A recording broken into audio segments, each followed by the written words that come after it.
नमस्ते, मैं संजय दासगुप्ता इस समय मौर्य सुपर स्पेशलिटी हॉस्पिटल केंद्रीय विद्यालय कंकड़बाग के सामने है। डॉक्टर करुणेश सर जो ऑर्थोपेडिक सर्जन है, यंग डॉक्टर है, काफ़ी उनका ये है। सर नमस्ते। कोरोना का पीरियड फिर दोबारा आ रहा है, थोड़ा डरे हुए हैं लोग डिस्टेंस मेंटेन कर। इस स्टेज में आप कैसा कहना चाहेंगे हमारे बिहार वासियों को? देखिए, कोरोना की जो स्थिति है अब वो नहीं रह गई है जो हमने 2020 और 21 में एक्सपीरियंस किया था। जी। कोविड एक ऐसा वायरस है जो कि म्यूटेट करता रहता है और हमारी बॉडी भी उसके अकॉर्डिंग अपनी इम्यूनिटी को एडजस्ट करती रहती है। जैसे आपने इनिशियली सुना होगा स्वाइन फ्लू आया था। स्वाइन फ्लू इनिशियली बहुत ही फेटल था, मतलब काफ़ी लोग उससे भी मरते थे। फैला उतना नहीं, लेकिन अब के डेट में देखिए कि स्वाइन फ्लू से कोई मोर्टेलिटी नहीं होती है, जस्ट एक फीवर की तरह, फ्लू की तरह होकर रह जाता है। धीरे धीरे हमारी बॉडी जो है कोविड को भी उसी तरीके से एडजस्ट कर रही है और कोविड के केसेस में अभी जो आप देख रहे हैं पटना में हो भी रहा है, तो most of the cases are mild. सारे लोग रिकवर करके निकल भी जा रहे हैं। आप पटना में देखिए या इंडिया में देखिए, दिल्ली में देखिए, कहीं भी देखिए, केसेस वैसे ही हो रहे हैं, माइल्ड से। तो हमें अब उसके लिए घबराने की ज़रूरत नहीं है। हाँ, हर बीमारी में कुछ सीवियर केसेस होते हैं, उन सीवियर केसेस को हमें मेंटेन करना है, मैनेज करना है, तो वो हम लोग अपने तरीके से करेंगे। अब इसमें वो पैनिक करने की बात नहीं है कि अचानक से इतने लोग आ गए और हर मरीज़ को भर्ती करने की ज़रूरत है, इसमें वो चीज़ की ज़रूरत नहीं है। हाँ, जहाँ अगर लग रहा है कि पुराने कोविड जैसे सिम्टम, जैसे ब्रेथलेसनेस, सांस फूलना, है ना, थोड़ा सा चक्कर आना और सडनली, मतलब जो कोमॉर्बिड पेशेंट्स हैं, जैसे जिनको हार्ट की बीमारी हो, किडनी ट्रांसप्लांट हो रखा हो, कैंसर वगैरह के पेशेंट हो जो कीमोथेरेपी पे हो, उनको इस चीज़ से संभलने की ज़रूरत है क्योंकि इम्यूनिटी उनकी लो है जी। उनमें ये कोविड सीवियर होने का डर है, तो वैसे लोगों को बचने का ज़रूरत है। बाकी आई डोंट थिंक कि इतना पैनिक बनाने की ज़रूरत है। ये अपने आप ये एक फ्लू की तरह वेव आएगा और हमें पास करके चला जाएगा, नॉर्मल सर्दी जुकाम की तरह होके। डॉक्टर करुणेश सर, आप तो ऑर्थोपेडिक सर्जन, आपके विषय के बारे में बताएं हमारा जनता को। हमारा विषय देखिए, मैं ऑर्थोपेडिक सर्जन भी हूँ और मैं स्पेसिफिकली बोलूँ तो मैं ऑर्थोपेडिक ऑन्कोलॉजिस्ट भी हूँ। मैं bone tumours and bone cancers को भी ऑपरेट करता हूँ, जो कि बिहार के लिए एक नया कॉन्सेप्ट है।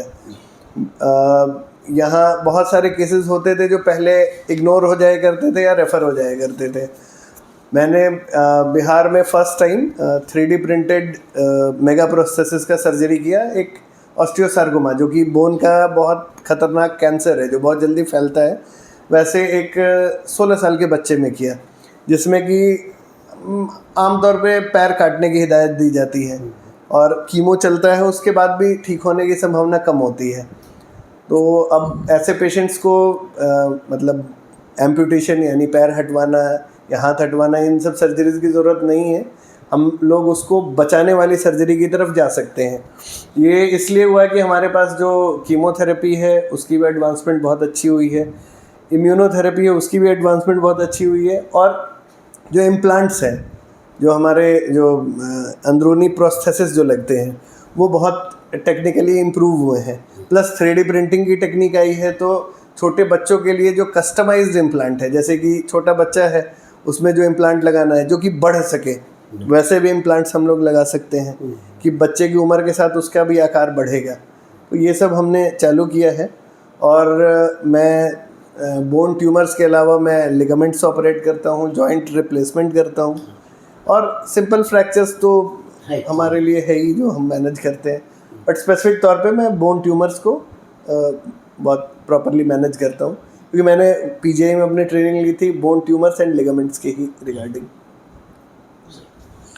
सर एक और सवाल रहेगा कि ये हॉस्पिटल का अभी तक तो ओपनिंग नहीं हुआ है, लेकिन इसमें क्या कुछ खास देखने को मिलेगा अन्य हॉस्पिटलों से अलग? हमने इस हॉस्पिटल का अनऑफिशियल शुभारंभ तो कर ही दिया है, ये इनॉग्रेशन बाकी है जी। इस हॉस्पिटल को हमने बनवाया है टोटली बाहर की कंपनी से। यहाँ मतलब बहुत सारी यूनिक चीज़ें हैं जो बाकी के हॉस्पिटल्स में, मतलब थोड़ा उनके लिए नया कॉन्सेप्ट है जी। जो यहाँ की ओटी है वो फुली बायोक्लैडेड है। ये विशाल सर्जिकल्स नाम की कंपनी ने बनाया है, जी जो कि बायोक्लैड मटेरियल प्रोक्योर करती है इंडिया में। वो फ्रांस से आता है मटेरियल, वो हमारे ओटी एंड आईसीयू के वॉल्स में एम्बेडेड है। वो ऐसा मटेरियल है जो कि एक एंटी माइक्रोबियल पीवीसी शीट है। वो मतलब यूएसएफडीए और सीई सर्टिफाइड है, तो फर्स्ट ऑफ अ काइंड है बिहार के लिए। और वो मटेरियल की खास बात ये है कि अगर कोई बैक्टीरिया, वायरस या फंगस उस पर चिपक जाता है तो 1 घंटे के अंदर वो ऑटोमेटिकली उसको मार के स्टराइल कर देगा। तो इससे हमें स्टेरिलिटी की बहुत अच्छी वो मिलती है, अवेलेबिलिटी, और इन्फेक्शन रेट्स बहुत ही डिक्रीज़ कर जाते हैं ड्रास्टिकली। प्लस हमने first time dual stage HEPA filter का यूज़ किया है, जो एयर को मतलब पूरी तरीके से प्योरीफाई कर देता है बैक्टीरिया, फंगस और वायरल कंटेमिनेशन से। तो ओटी हमारा क्लीन है। हमने आईसीयू में भी उतना ही स्टेरिलिटी मेजर यूज़ किया है जैसे ओटी में करते हैं। और हमारे जो इक्विपमेंट्स हैं वो वर्ल्ड क्लास हैं, स्टेट ऑफ द आर्ट हमने सारे इंस्टॉल किए हैं। और हमारे पास सीटी और एमआरआई की भी फैसिलिटी है। और देखिए, हथियार उतना ही अच्छा है जितना चलाने वाला अच्छा हो, तो हमारी टीम भी उतनी ही स्ट्रांग है। सारे लोग वेल ट्रेंड हैं। मैं डॉक्टर करुणेश हूँ। मैंने अपनी शुरुआती पढ़ाई पटना से की। उसके बाद मैं एमबीबीएस करने के लिए लखनऊ के किंग जॉर्ज मेडिकल कॉलेज में गया, और फिर वहाँ से मैंने पीजी के लिए मैंने पीजीआई रोहतक से मैंने अपनी एमएस की। फिर मैंने सीनियर रेजिडेंसी भी वहीं की। फिर मैंने एनबी से डीएनबी ऑर्थोपेडिक्स भी पास किया, और मैंने प्रतिष्ठित एनएएमएस से एमएनएमएस ले रखा है। और मैं कई प्रतिष्ठित जो संस्थान है वहाँ मैंने फेलोशिप किया है, और अपनी सारी जो ट्रेनिंग है वहाँ से कंप्लीट की है। सर, जितना एक लास्ट सवाल रहेगा, जितना आपने बताया हॉस्पिटल के बारे में, इस हॉस्पिटल के बारे में खूबियाँ और ख़ासियत जो भी है, तो एक खास करके हमारे दर्शक ये भी जानना चाहते हैं कि कॉस्ट तो बहुत महंगा होगा।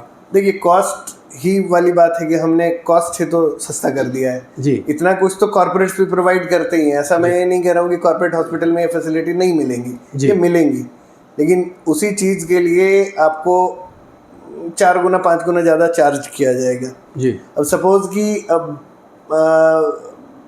मैं किसी हॉस्पिटल का नाम नहीं लूँगा, कि मान लीजिए कि कोई एक फलाना कॉर्पोरेट हॉस्पिटल है, वहाँ पे नी रिप्लेसमेंट की सर्जरी लगभग 3 लाख कॉस्ट करेगी, लेकिन हमने वही कॉस्ट को, सर्जिकल कॉस्ट को 70,000 और इम्प्लांट जो भी लगेगा हमने डायरेक्ट उस पर कर दिया है। पेशेंट को फूल करके इम्प्लांट का स्यूडो फॉल्स तरीके से रेट बढ़ाने वाला काम ख़त्म कर दिया है। तो एक आम आदमी भी अब जॉइंट रिप्लेसमेंट के बारे में सोच सकता है। जॉइंट रिप्लेसमेंट के लिए सबसे ज़्यादा ज़रूरी होता है स्टेरिलिटी, क्लीनलीनेस। वो क्लीनलीनेस बिहार में मुझे नहीं लगता कि इतना कोई प्रोवाइड कर पाएगा। और चार्जेस हैं, भाई मैं खुद डॉक्टर हूँ, मैं भले ही हॉस्पिटल चला रहा हूँ बट मैं डॉक्टर हूँ, मैं अपना पेट भरने में और अपने हाथ से ही केपेबल हूँ। तो इस हॉस्पिटल से हमें ये नहीं करना है कि किसी बिजनेसमैन का पेट तो भरना नहीं है हमें जी। तो इस हॉस्पिटल को बस हमें रन करना है, और हम लोग अपने सर्जरी से अपना जो हमारा इनकम है वो हो जाएगा। हमें लोगों को फुल करना नहीं है, हमें लोगों को ये मतलब जो कॉर्पोरेट लेवल फैसिलिटीज़ है वो हमें ग्राउंड लेवल पे पहुंचाना है।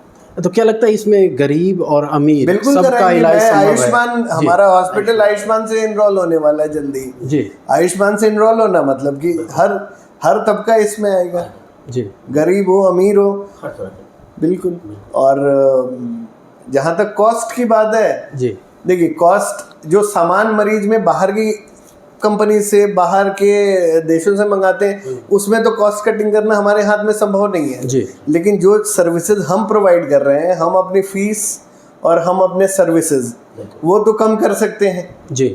तो वो चीज़ हम यहाँ कम करके दे रहे हैं।